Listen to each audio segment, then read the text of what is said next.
Today, based on Matthew 3:11 to 4:25, let's try to understand a sermon together titled A Great Light in the Darkness. So the sermon kicks off with this really powerful image from the prophet Isaiah. He was writing about a people living in this deep, deep darkness, almost like they were in the shadow of death itself. But he gives them this incredible promise. One day they would see a great light.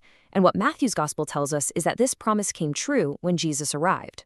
The preacher then points out something so significant. Jesus starts his work not in the capital, not in the center of power, but in a place called Galilee, which was honestly seen as a pretty dark, overlooked region back then. And this wasn't by accident. His arrival there was the fulfillment of that ancient promise. It was the light dawning in a place that desperately needed it. But that brings up a huge question, right? A question that the preacher explores by going all the way back to page 1 of the Bible. Why this pattern? Why doesn't the story just start with light from the get-go? And the answer in this sermon is pretty amazing. It suggests that this isn't just a one-time thing, but a foundational principle, woven right into the fabric of creation itself. The idea is simple, but it's so profound.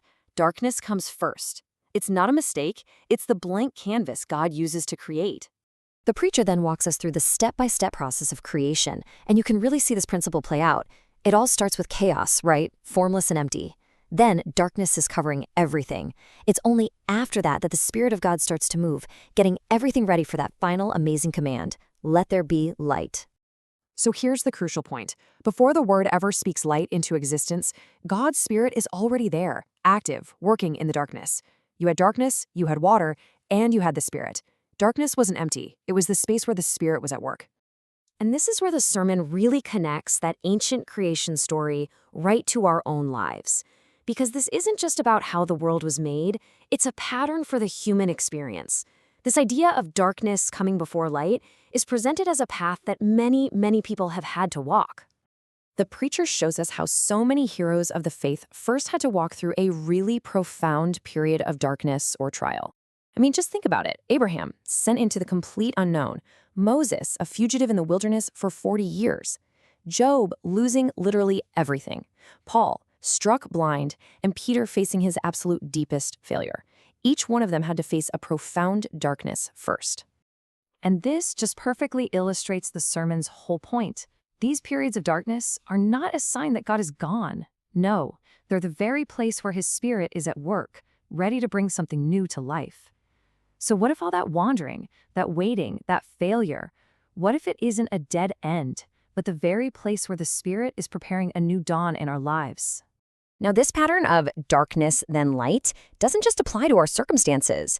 The sermon takes it even deeper, showing how it relates to our very being and leads to this ultimate transformation.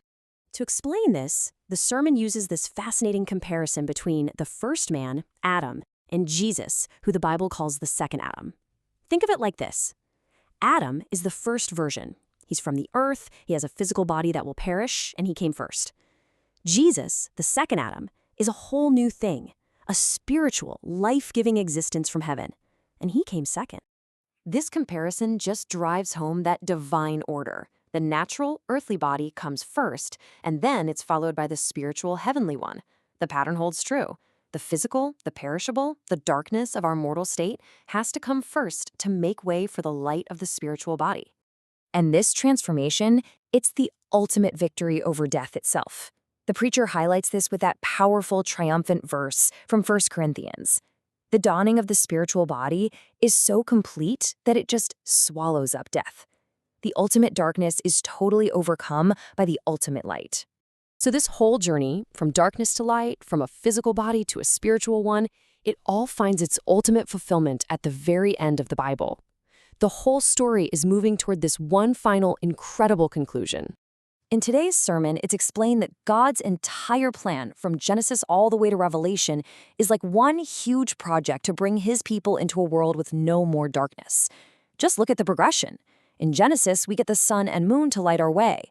Then, in the Gospels, Jesus comes as the true light to deal with our inner spiritual darkness.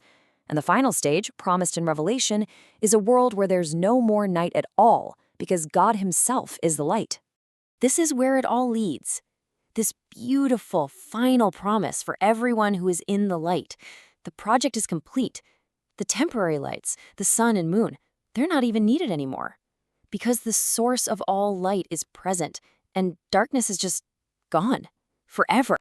So after hearing this sermon, the huge takeaway is that darkness is never the end of the story. It isn't a sign that God is absent or that the plan has somehow failed. No, it's the beginning. It's the blank canvas, the necessary trial, the physical state that has to come first before something new and full of light can be born. And that really leaves us with a final thought to reflect on.